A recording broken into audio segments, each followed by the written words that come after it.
የዳሞት ፑላሳ ወረዳ ምክር ቤት አራተኛ ዙር 13ኛ የሥራ ዘመን አንደኛ መደበኛ ጉባኤ በማካሄድ መሰረታዊ የሕዝብ ጥያቄዎችን ለመመለስ በሚያስችሉ ጉዳዮች ላይ ውሳኔ አስተላልፏል። በተለይም በወረዳው ከዚህ ቀደም በአንዳንድ አካባቢዎች ሲከሰት የነበረውን ግጭት በዘላቂነት በመፍታት አስተማማኝ ሰላም ማስፈን ትኩረት የሚሻ ስለመሆኑም የምክር ቤት አባላት አስታውቀዋል። የአካባቢውን ሰላም ከማስጠበቅ ጎን ለጎን በመሰረተ ልማት ዘርፎች የተመዘገቡ ስኬቶችን ለማስቀጠል የህዝቡ ተሳትፎ ሊጠናከር እንደሚገባ የወረዳው ዋና አስተዳዳሪ አቶ አድማሱ ሐሴቦ አሳስበዋል። ለዝርዝሩ ትዝታ ታከለ።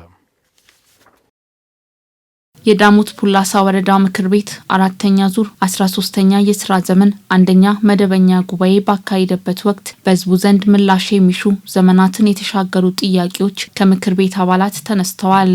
የአንድ ሰዓት መንገድ ተጉዞ ውሃ የሚቀዱ ሰዎች አሉ። የቦኖ ማስፋፊያ እናደርጋለን ብሎ ከዚህ ወረዳ ጋር የኛ ቀበሌ ገብቶ እስከዛሬ ድረስ የቦኖ ማስፋፊያ አልተደረገም። ሌላው በተደጋጋሚ ግብር ሲሰበሰብ ደረሰኞች ለህዝቡ አይደርሱም።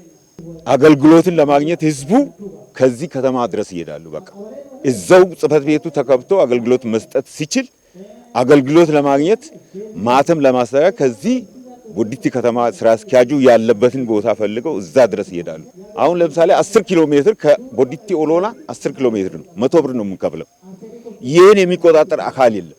ከዋርቢራ ድልድይ ጀምሮ እስከ ኦሎላ ቀበሌ ድረስ ያለው መንገድ አሁንም ከዋርቢራ ጎሎ እስከ ጋልቻ ሱቅ ድረስ ያለው መንገድ የዩራፍ መንገድ ሆኖ እስከ ዛሬ ዞር ብሎ ያልታየበት ሁኔታ ነው ያለው። ስለዚህ እዛ ክላስተር ውስጥ 5 ቀበሌያት አሉ። ኦሎላ፣ ቢቢሶ ኦሎላ፣ ዋርቢራ ጎሎ፣ ዋርቢራ ሱቅና ጋልቻ ሱቅ። ከዚህ ቀበሌያት ቢያንስ በሳምንት 100 የሚሆኑቱ የሙዝ ሽያጭና ግዢ አለው። ስለዚህ ከዛ አሁን መንገዱ በተበላሸበት አኳኋን የሚገቡት አይሱዚዎች እንዳለ ቀርተዋል። በወረዳው ከዚህ ቀደም የተፈጠረው የጎሳ ግጭትና አልፎ አልፎ ከአጎራባች ዞኖች አካባቢ የሚከሰቱ የሰላምና ጸጥታ ችግሮችን በቅንጅት በመፍታት ዘላቂ መፍትሄ ማበጀት ይገባል ያሉት የምክር ቤት አባላት በአንድ እጅ እንደማይጨበጨበው ሁሉ መንግስትና ህብረተሰቡ ለጋራ ዓላማ ካልተባበሩ ችግሩ አይገታም ይላሉ። ቦዲቲ ከተማና ዳሞት ፑላሳ ወረዳ የሚገናኝበት ድንበር አለ። ድንበር ላይ ዝርፊያ አለ። ቀን በቀን ይዘረፋል። ቀን ጠራራ ፀሐይ ላይ መስከረም ወር ላይ ህዝቡ ይዘረፋል። ግን ሰሚ የለም። ይሄን ጣምራ ፈጥሮ ምክር ቤት የዚህ ጸጥታ ኃይልና የቦዲቲ ከተማ ጸጥታ ኃይል ጣምራ ሰርተው ይሄን ችግር መፍታት ይችላሉ የሚለውን ሁሉ ጊዜ እናነሳለን። እስከዛሬም የዛ ቦታ ላይ ችግር አለ። ህብረተሰቡ እዛ ያለው ህብረተሰብ እዚህ ባለድርሻ አካላት ወርዶ ከነዛ ጋር ይህን እንዲደግፉ ማድረግ ነው። ከመንግስት ብቻ መጠበቅ ሳይሆን ህብረተሰቡ መሳተፍ አለበት። በተለይ የተወሰኑት ቦታዎች በህብረተሰብ ኃይል የሚሰሩ ቦታዎች አሉ። ያን እያሞላን እያደላደልን እያስተካከልን ችግሩን መቅረፍ ይቻላል። በምክር ቤቱ ውሎ በስፋት የተገመገመው የቋሚ ኮሚቴዎችን ያፈጻጸም ሪፖርት ተንተርሶ የቀበሌ ምክር ቤቶችን ከማጠናከር ጀምሮ በቀጣይ በአጽንኦት የሚሰራባቸው ጉዳዮች ክትትል እንደሚደረግ የምክር ቤቱ ዋና አፈ ጉባኤ አቶ መልካሙ ሙንኤ ገልጸዋል። የቀበሌ ምክር ቤት በ3 ደረጃ ተከፋፍሎ ነው ያለው። ያከፋፈለ ነው ፊት የወጡ መካከለኛ ያለው እና ዝቅተኛ የተገመገሙ አሉ። እነዛ ቀበሌያት ሁሉም መስራት ሲችሉ በተለያዩ ምክንያቶች ጉባኤው የማንጠባጠብ ሁኔታ ስላለ ይሄ ለቀጣይ መስተካከል እንዳለበት ጉባኤው በስፋት አንስቷል። ከምክር ቤት አባላት ለተነሱ ጥያቄዎችና በቀጣይ እቅድ ዙሪያ ምላሻቸውን የሰጡት የወረዳው ዋና አስተዳዳሪ አቶ አድማሱ ሐሴቦ በተለይ ከአንገብጋቢ መሰረተ ልማቶች በተጨማሪ ዘላቂ ሰላምና ጸጥታን ለማስፈን የተቀናጀ ስራ እንደሚያስፈልግ አስገንዝበዋል። ሰላምና ጸጥታ ጋር ተያይዞ እንደ አካባቢያችን በየጊዜው የሚፈጠሩ የሰላም ችግሮች አሉ፣ ግጭቶች አሉ። እነዚህ ቀበሌያት ላይ ህዝባችን አንቀሳቀሰን በሰላም እሴት ግንባታ ዙሪያ ላይ ህዝብን በማወያየት ግንዛቤ በመፍጠር ወንጀለኞችን ለህግ አሳልፎ ከመስጠት ጋር ተያይዞ ህዝቡ ደግሞ በየአካባቢው ያለውን ሰላሙን ከማስጠበቅ ጋር ልዩ ስራ ወስዶ መስራት እንዳለበት ያው ተማምነን የተነሳበት ሁኔታ ነው ያለው። ከዛ ባሻገር በርካታ ደግሞ እንደኛ አካባቢ የሚገለጹ ለሰላም እጦት መነሻ የሚሆኑ ጉዳዮች አሉ። በተለይም ደግሞ አንዳንድ ጊዜ ከጎሳ ግጭት ጋር ተያይዞ የሚነሱ ጉዳዮች አሉ።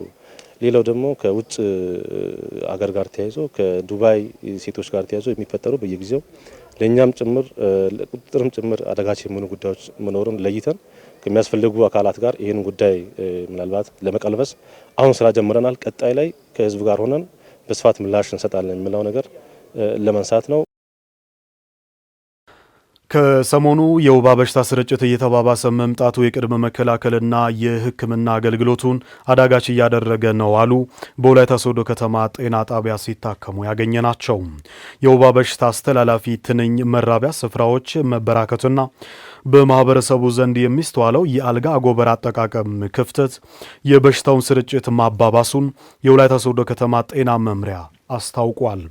የበሽታውን ስርጭት ለመግታት ሁሉም ዜጎች ውሃ ያቆሩ ለትንኝ መራቢያ ምቹ የሆኑ ቦታዎችን ከማዳፈን ጀምሮ የቅድመ መከላከል ስራዎችን እንዲያጠናክርም ጥሪ ቀርቧል። ለትዕግስት ክፍሌ ዘገባ አቤኔዘር አበራ። በወላይታ ዞን ከቅርብ ጊዜ ጀምሮ የማህበረሰቡን ጤና እየተፈታተነ የሚገኘውን የወባ በሽታ ስርጭት ለመከላከልና ለመቆጣጠር ትኩረት ተሰጥቶ እየተሰራ ይገኛል። ይሁን እንጂ በሽታውን ለመከላከል የሚሰራው የግንዛቤ ማስጨበጫ በቂ ባለመሆኑ የወባ በሽታ ለመከላከል መቸገራቸውን በወላይታ ሶዶ ከተማ ጤና ጣቢያ ያነጋገርናቸው ታካሚዎች ተናግረዋል። ያው የአጎበር ጥቅም የሚገባን ወባ ሲመጣ ልጆቹ ሲንቀጠቀጡ እኛን ሲያመን ነው በተጠቀምኩ ኖሮ ምንለው። ስለዚህ እኔም አጎበር ብዙ ተጠቅሜ አላቅም። ያም ደግሞ የመጣው ከምንድነው አሁን ልጄን አሞት መጥቻለሁ። ከያንዳንዱ ያው ሁላችንም ጤና ለራስ ነው፣ ጽዳት ለራስ ነው። በርግጥ ሆኖም ብዙ ሰው ያው ስለ በአንዳንድ ጊዜ ያው ዝም ብለን እኛ የምንዘናጋው ነገር አለን። በኑሮ በስራ እንዘናጋለን እና በሆነ አጋጣሚ እንዲህ አይነት ሰዓት ላይ ይሄንን ሰዓት የጤና ጣቢያ እንደ ትምህርት ወስዶ አስተማሪ የሆነ ነገር ሊሰጠን ይገባል። አጋጣሚ አሁን ከኛ ቤት ራሱ እዚሁ ከጎላ አካባቢ 4 ሰዎች አንድ ላይ መተናል። ያው 1-2 ሳምንት ሆኗል ወባ ወረርሽኙ ከጀመረበት።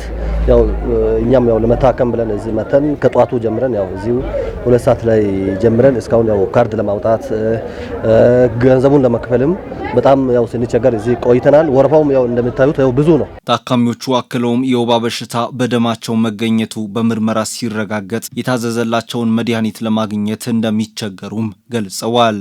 ይሄ ጤና ጣቢያ የሚታቸው እስከዛሬ ድረስ በመድኃኒት ነው። መድኃኒት እዚህ ሕክምና ይሰጣል። ሕክምናውም ደግሞ እንደምታዩ ነው፣ በሰልፍ ነው የሚሰጠው። አሁን ለምሳሌ እዛ ካርድ ክፍል ከሄድሽ አንድ ሴት ብቻዋን የተቀመጠችው አንድ እናት፣ እሱንም በጣም ያረጀች እናት፣ የጡረታ ሰዓቷ የደረሰ እናት እዛ ጋር ተቀምጣ ኢቴ ያጊሽ ነው ሰተሰጋን እዛ ጋር ማለት ነው። ስለዚህ እዛ ጋራ መስኮቱ ሰፍቶ 2 ሰው 4 ሰው ተቀምጦ አይደለ እንዴ 2 ሰው 4 ሰው ተቀምጦ ምንድነው ማን ምንድነው ከየት ነው የሚለው ነገር ወዲያውኑ ታይቶ አንደኛዋ ሂሳብ የምትቀበል ከሆነ አንደኛዋ ጻፊ ልትሆን ይገባል። አሁን ወረርሽኝ ሰዓት ነው ተብሎ ያው እንዳለ ሰው እንደምታዩት ነው ተሰልፎ ነው ያለው። ስለዚህ ያን ሁሉ ነገር የምንጨርሰው ልጆቹ የተንቀጠቀጡ፣ ልጆቹ የታመሙ፣ ልጆቹ እያስታወቁ እያያችሁ ነው፣ ልጆቹ እያስታወቁ ነው።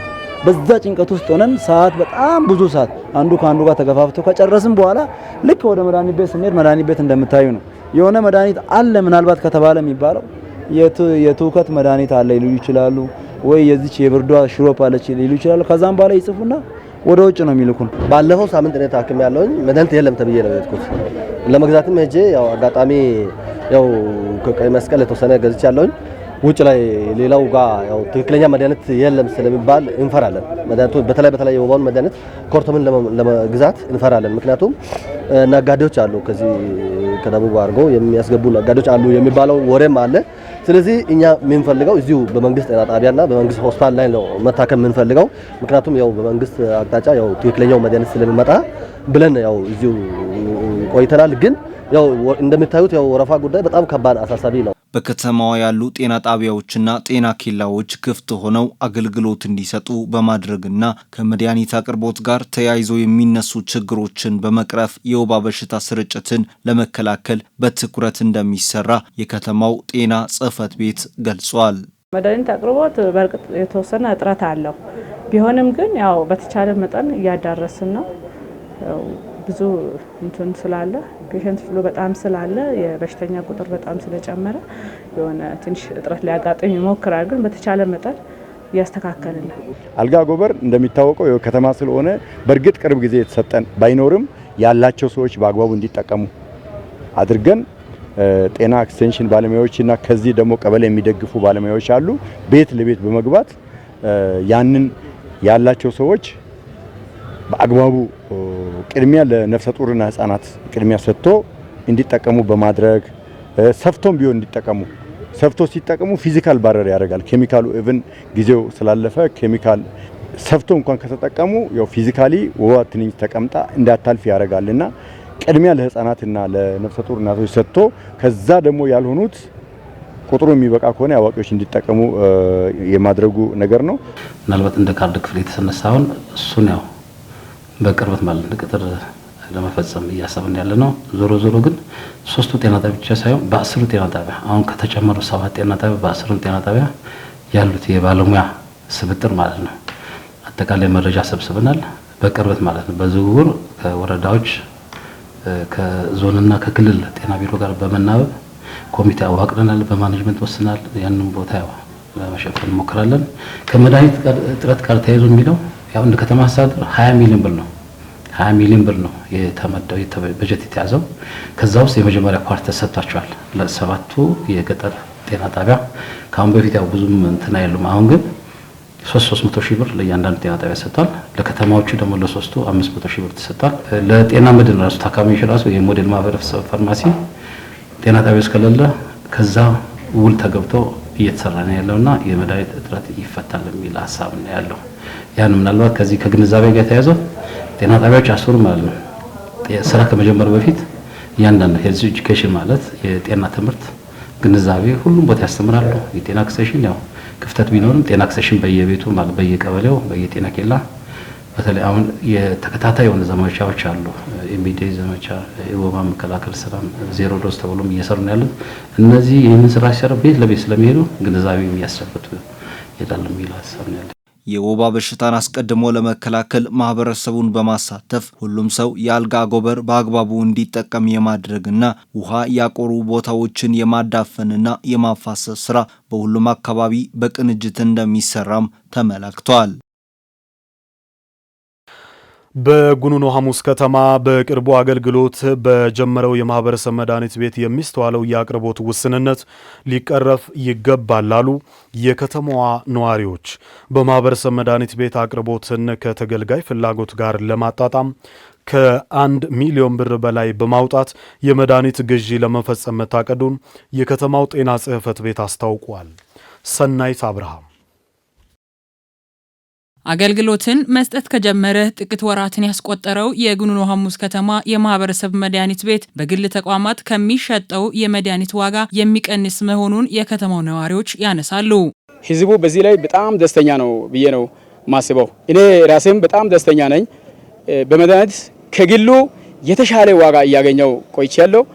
በግል እጄ በ180 ብር የሚገዛው ሽሮፕ እዚህ በ120 ብር እየገዛን የተለያየ መድኃኒቶችን ከግል በብዙ ብር አውጥተን ከኪሳችን ስንገዛ ቆይተን አሁን ከዚህ ከመድኃኒት ቤቱ ከተከፈተ ወዲህ በእርካሽ ገንዘብ ነው የምናገኘው። በግል ደረጃ አሁን መድኃኒት ከየትም በኮንትራባንድ መልክ ይመጣል። ነገር ግን እዚህ ጋር የሚገኘው መድኃኒት በመንግስት ተጠንቶ እርግጠኝነቱን ተጠንቶ የተረጋገጠ ትክክለኛ ዶዚ ማለት በትክክለኛ ሁኔታ የሚሰጥ መድኃኒት ነው። ከዚህ በፊት ከፋርማሲ ከሱቅ ማር ፋርማሲ ማለት ነው በውድ ነው የምንገዛው። የፈለግነው ኃይል አናገኝም ነበር። ለአብነት እንደ አምና ወባ እንደ ወረርሽኝ እዚህ ሲከሰት ከሱቅ በውድ ዋጋ ስንገዛ ነበር። አሁን ይሄ ፋርማሲ ከተከፈተ በኋላ በቀላል ዋጋ እያገኘን ደግሞ የምንፈልገው መድኃኒት ሐኪሙ እንዳዘዘው ፉል ኳርተሞቹን ፉል ነው የምናገኘው። የፈለግነው መድኃኒት ተጽፎ ሲመጣ ያው ከዚህ ገዝተን ያው እንጠቀማለን። ዋጋው ተመጣጣኝ ነው። ሰው እንደ ፍላጎቱ የራሱ የሆነ ፍላጎት አለው። እንደ ራሱ ያለው መጠቀም ይችላል። ራሱን ገዝቶ መጠቀም ይችላል። ዋጋውም ተመጣጣኝ ነው። ያው ያህል ጫፍ የወጣ የለም። የመድኃኒቱ አንዳንዴ ሊጠፋ ይችላል። ያው በዛም ሰራተኞቹ ብዙ ጊዜ ይሄ መድኃኒት ቤት ክፍት ስለሆነ ማንኛውም ሰው መጥቶ መግዛት ይችላል። መንግስት ማህበረሰቡ ምንም ሳይቸገር በአቅራቢያቸው ለህመማቸው መድኃኒት እንዲያገኙ ባቀደው መሰረት መድኃኒት ቤቱም ከህዝብ ፍላጎት ጋር ተመጣጣኝ በሆነ መንገድ በየአይነቱ መድኃኒቶችን ማቅረብ ይገባል ይላሉ ነዋሪዎች። የሰው ኃይል ጉድለት እንዳለ ነው የሚያሳየው። 1-2 ሰዎች ብቻ ናቸው መድኃኒት እየሸጡ ያሉት።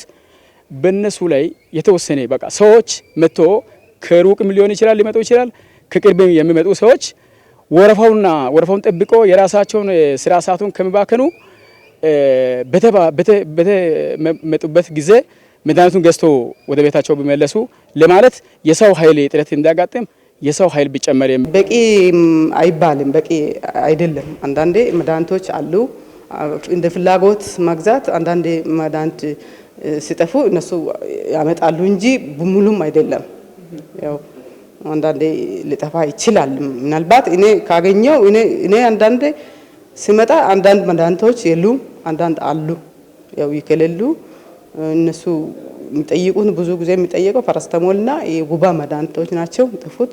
አንዳንዴ እነሱን ነው ያው ካገኙ ሁሌ ይኖራል እዚህ ጋር። ለማህበረሰቡ አገልግሎት ሲጀምር ግማሽ ሚሊዮን ብር የመድኃኒት ግዢ የተፈጸመ ሲሆን አሁንም ፍላጎትንና አቅርቦትን ተመጣጣኝ ለማድረግ 1 ሚሊዮን ብር መድኃኒት ግዢ ሊፈጸም መሆኑን የጉኑኖ ሐሙስ ከተማ ጤና ጽሕፈት ቤት ኃላፊ አቶ ወንድሙ ወልደ ዮሐንስ ገልጸዋል። በዋጋም አንጻር ለማግኘትም ምቹ ቦታ ስላለ አቀማመጡም የተሻለ ስለሆነ ህዝቡ ይመርጧል። ባለፈው ሰኔ ወር ላይ ነው የመጀመሪያ ዙር ያመጣ ነው። በፍጥነት አሁን አልቋል። አሁን እንደገና ውል ገፍተን ሁለተኛ ዙር ልናመጣ እየተዘጋጅን ነው። አሁን ባለው ግን ታች ጤና ጣቢያም እዚህም በአይነት ስላለ እዚህ የሌለውን ከዛ እዛ የሌለውን ከዚህ እያገኙ ነው ያሉት። ባለፈው እስከ ግማሽ ሚሊዮን ነበር ያመጣ ነው። መዝጊያ ስለነበረ አመቱ መዝጊያ ሰኔ ላይ ኢፍሳ መድኃኒት አቅራቢ ድርጅት በዛን ሰዓት መድኃኒትን የውል አይገባም። የኛ ጀማሪ በመሆኑ ክልልም ዞን መንግስት ደግፎን ተሰጠን። ያንን አሁን በዚህ በ3 እና 4 ወር ኦልሞስት ጨርሰናል። በቀጣይም የከተማው ማህበረሰብ ፍላጎት መሰረት በማድረግ የመድኃኒት አቅርቦት ለማከናወን መዘጋጀታቸውን አቶ ወንድሙ ተናግረዋል። በየጊዜው የተጠየቀውን ግን የሌለውን ሊስት ያደርጋሉ። በብዛት የሚሸጠውንም ሊስት ያደርጋሉ። በዛ ላይ ፕራዮሪቲ ተሰጥተው ብዛትም በሱ ላይ ተሰርቶ ነው ባለሙያዎች ኳንቲፊኬሽን የሚሰሩት። በሱ መሰረት ነው የሚመጣው።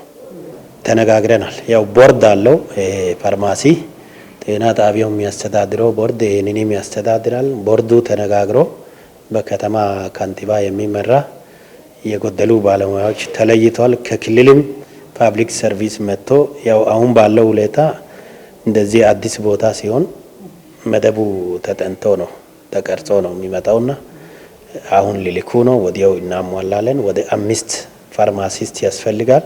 ለማህበረሰቡ በቅርበት አገልግሎት ለመስጠት የተከፈተው ማህበረሰብ መድኃኒት ቤት አቅርቦትን ከፍ ማድረግ ይገባል።